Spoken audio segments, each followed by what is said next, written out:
Assalamualaikum warahmatullahi wabarakatuh. Nah, etika yaitu dengan identik dengan kepribadian ya. Yaitu adalah sebuah perilaku yang dapat dilakukan sebagai acuan seseorang yang berkaitan dengan sifat yang buruk, sifat yang baik ataupun buruk. Contohnya seperti kehidupan sehari-hari kita adalah senantiasa menjaga kerukunan sesama manusia. Yang kedua adalah moral ya, norma. Norma itu merupakan sebuah pedoman dan aturan yang mengikat individu ataupun kelompok dalam tatanan kehidupan masyarakat. Norma digunakan sebagai panduan tatanan dan mengendali tingkah laku seorang manusia ataupun seseorang yang mempunyai sifat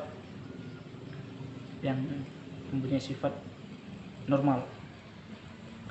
Contohnya seperti kehidupan sehari-hari adalah norma dapat menciptakan keharmonisan sesama manusia atau sesama masyarakat.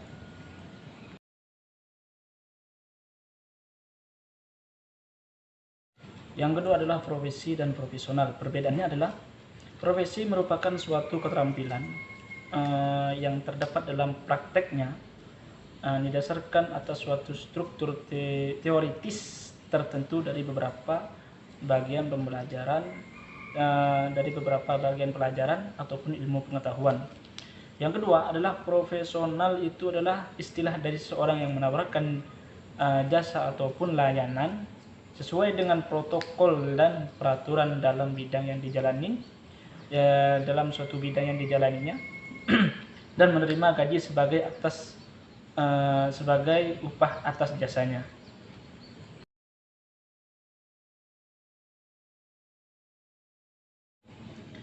Yang ketiga, etika profesi memiliki pengertian sebagai suatu sikap hidup yang bertujuan untuk dapat memberikan suatu pelayanan yang bersifat profesional terhadap masyarakat.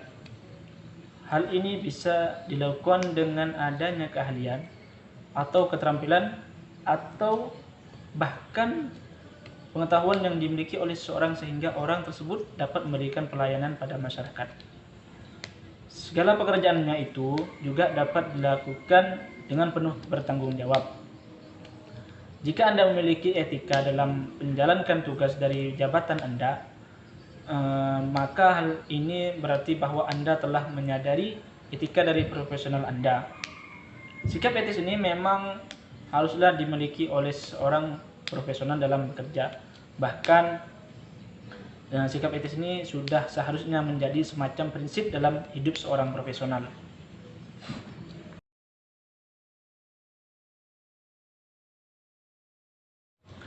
Soal yang keempat adalah privasi, akurasi, properti, accessibility. Yang pertama adalah privasi. Yang dimaksud di sini adalah privasi dalam hal hak individu atau hak seorang dalam mempertahankan informasi yang bersifat pribadi dan pengaksesan orang lain yang tidak berhak atau yang dirahasiakan. Yang kedua adalah akurasi. Akurasi yang merupakan faktor yang paling utama dalam sistem informasi.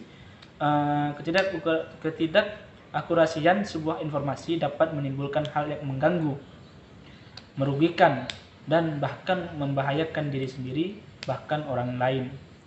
Informasi yang diberikan harus benar, tepat, akurat, dan bertanggung jawab karena apa yang diinformasikan bisa jadi merupakan bahan referensi dalam membuat keputusan. Properti, aspek properti ini berhubungan dengan siapa memiliki informasi,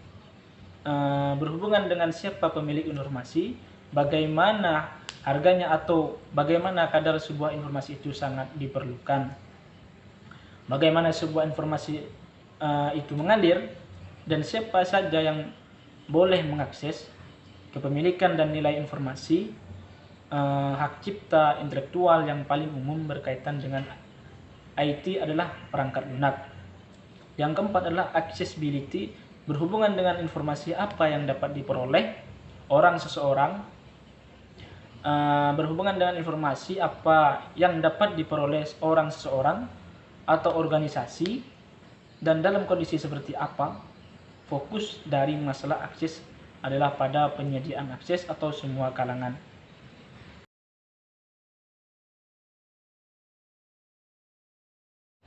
Yang kelima adalah software. Mereka yang menggeluti dunia software adalah mereka yang merancang sistem operasi database atau sistem aplikasi pekerjaan atau sistem aplikasi. Pekerjaan yang terkait dengan bidang ini misalnya adalah sistem analis, programmer, web designer, dan web programmer. Yang kedua adalah hardware, perangkat keras. Pekerjaan yang terkait dengan bidang ini adalah technical engineer dan networking engineer. Yang ketiga adalah operasional sistem informasi. Jenis pekerjaan yang terkait dengan bidang ini adalah ADP operator, sistem administrator. Yang ketiga adalah MIS director. Yang keempat adalah IT business development. Dengan jenis pekerjaan yang diidentifikasikan oleh pengelompokan kerja di berbagai sektor industri teknologi informasi.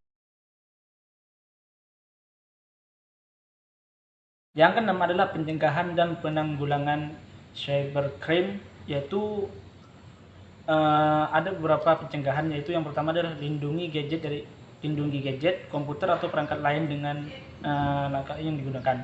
Yang kedua adalah jangan digunakan software bajakan.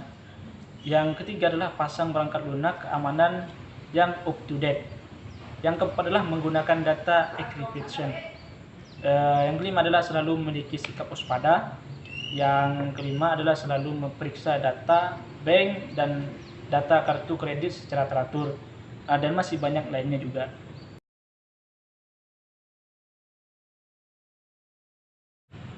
Yang ketujuh adalah cyber law, sangat dibutuhkan kaitannya dengan upaya pencegahan tindak pidana maupun penanganan tindak pidana.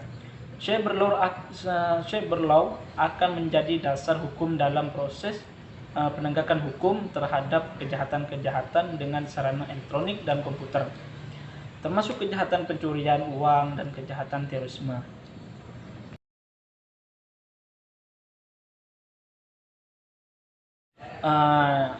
Yang ke-8 adalah apa itu UU ITE.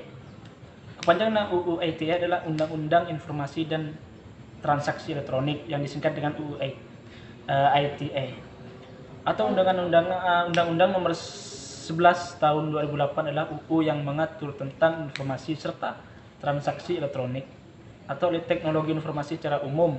Ini memiliki yurisdiksi yang berlaku untuk setiap orang yang melakukan pembuatan hukum sebagai mana yang diatur dalam undang-undang ini, baik yang berada di dalam wilayah Indonesia maupun di luar wilayah hukum Indonesia, yang memiliki akibat hukum wilayah hukum Indonesia atau di luar wilayah hukum Indonesia yang merugikan kemerdekaan Indonesia.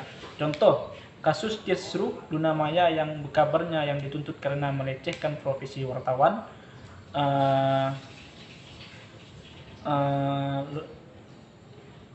yaitu bukan jurnalis. Kalau jurnalis menulis dengan fakta dan bukti yang nyata. Kalau wartawan bisa menulis dengan abstrak, dalam hal ini kita dipandang sebagai isu. Itu ucapan dari Luna Maya.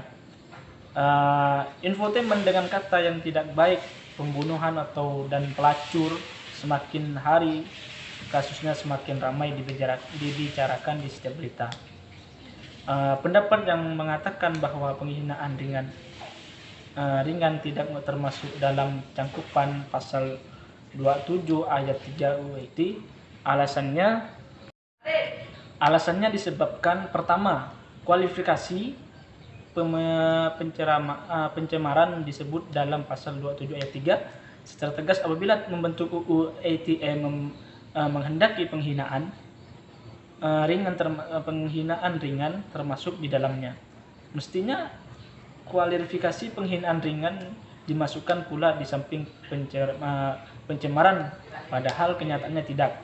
Kedua, kualifikasi penghinaan ringan tidak sama dengan pencemaran. Lebih lagi fitnah, tidak adil di luar logika hukum kualitas. Dua, tindak pidana yang jauh berbeda diberikan ancaman dengan pidana yang sangat persis. Hanya ini yang bisa saya sampaikan.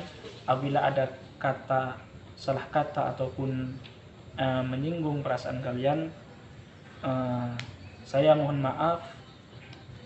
Yang wabillahi taufiq wal hidayah. Assalamualaikum warahmatullahi wabarakatuh.